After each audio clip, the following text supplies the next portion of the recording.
There is one free charging habit that extends your EV battery from dying at 100,000 miles to still running strong past 500,000 miles. It costs nothing, takes no extra time, and most owners are doing it backwards without knowing it.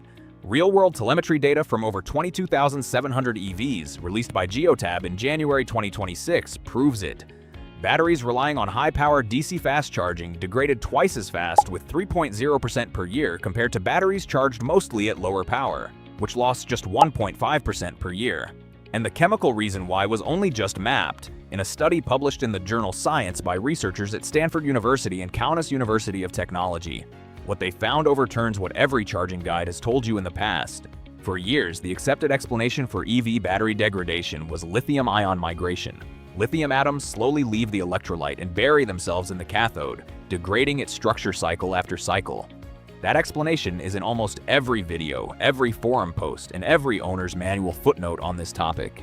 The conventional explanation for lithium-ion battery cathode degradation has been lithium-ion migration into the cathode structure over repeated charge cycles. It's not wrong, exactly. It's incomplete, and it turns out it isn't even the primary driver. In a study titled Solvent-Mediated Oxide Hydrogenation in Layered Cathodes, published in the journal Science, Stanford University researcher Arturas Vailionis, working alongside Kaunas University of Technology in Lithuania, used X-ray diffraction to trace what's actually destroying these cells. It isn't lithium, it's hydrogen. Here's the sequence. When a battery sits at a high state of charge, the cell is held near its maximum voltage ceiling, usually around 4.20 volts. That high voltage environment destabilizes the liquid organic solvents inside the electrolyte, causing them to break down and release hydrogen atoms which then diffuse into the layered cathode. Once inside, those protons physically distort the cathode's crystal structure, permanently reducing how much charge it can hold. Before we continue with this video, if you want more breakdowns like this, the actual current data behind EV ownership, not the recycled advice everyone's still repeating, hit subscribe, because that's exactly what this channel is built around. A 2024 study published in the journal Science by researchers at Stanford University and Kaunas University of Technology found that lithium-ion battery cathode degradation is primarily driven by proton diffusion, which are hydrogen atoms released when high-voltage conditions destabilize the electrolyte's organic solvents, rather than lithium-ion migration, as previously assumed. That single finding explains something battery researchers have measured for years without fully knowing why. Degradation isn't steady. It spikes specifically when a battery is held at high voltage, which is exactly what the U.S. Department of Energy's National Renewable Energy Laboratory independently confirmed from a completely different angle. NREL's published battery aging models show that calendar fade, that is degradation that happens even while a car just sits parked, is directly tied to state of charge. Their research is explicit. The highest rate of capacity fade consistently occurs when a battery is kept at high state of charge, driven by accelerated solid electrolyte interphase growth at the negative electrode. NREL's published battery aging research, funded by the U.S. Department of Energy, confirms that calendar aging in lithium-ion cells is state of charge dependent, with the highest rate of capacity fade occurring when batteries are kept at high states of charge. Two independent research groups, one mapping electrolyte chemistry at the atomic level, one modeling degradation across thousands of real battery cycles, landed on the same conclusion from opposite directions. High voltage is the trigger. State of charge controls voltage. Which brings us to what actually matters more than most owners assume. Not just how full your battery sits, but how it gets there. Back in the early days of EVs, the Department of Energy's Idaho National Laboratory ran a controlled fleet test.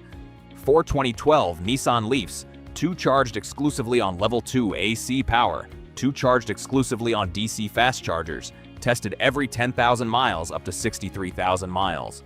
Their finding was that DC fast charging produced measurably faster capacity fade than level 2 charging.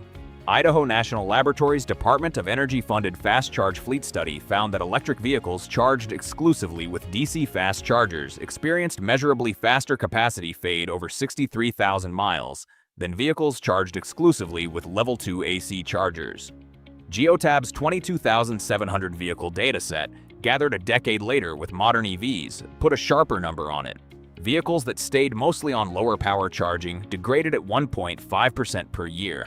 Vehicles relying heavily on charging above 100 kilowatts degraded at 3.0% per year, exactly double. Their report went further, finding that for most daily driving, which charger you use mattered more to long-term battery health than how full or empty you kept the battery. One more layer almost no one covers. Everything so far applies to NMC batteries, nickel manganese cobalt, the chemistry in most long-range EVs, including the BMW iX, Hyundai Ioniq 5, and Tesla's long-range models.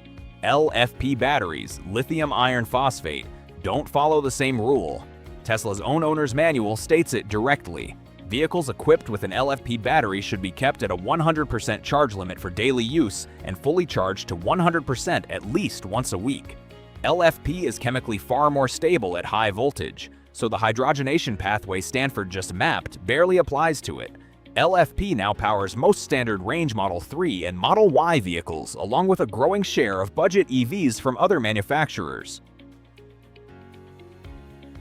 Tesla's official owner's manual states that vehicles equipped with an LFP, lithium iron phosphate battery should be kept at a 100% charge limit for daily use, unlike NMC batteries, which are recommended to stay closer to 80% for daily use. Tesla's own 2022 and 2023 impact reports and the company's own published fleet data show Model S and Model X packs retaining roughly 88% of original capacity at 200,000 miles, and Model 3 and Model Y retaining roughly 85% at the same mileage. Tesloop, a Southern California shuttle company that ran Model S vehicles harder than any personal owner would, publicly reported one of its cars losing just 6% of its capacity past the 200,000-mile mark before eventually surpassing 300,000 miles in commercial service. None of these packs were babied. What separated the higher retention packs from the lower ones traces back to exactly what we just walked through: voltage exposure and charging power, not mileage itself. So here it is, the actual $0 habit.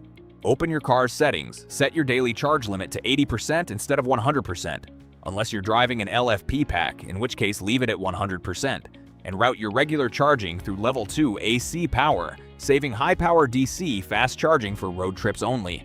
That single combination is what pulled the 1.5% per year group away from the 3.0% per year group in Geotab's data, what NREL's aging models predict, and what Stanford just proved is happening at the atomic level inside your cathode every night you leave it plugged in at full.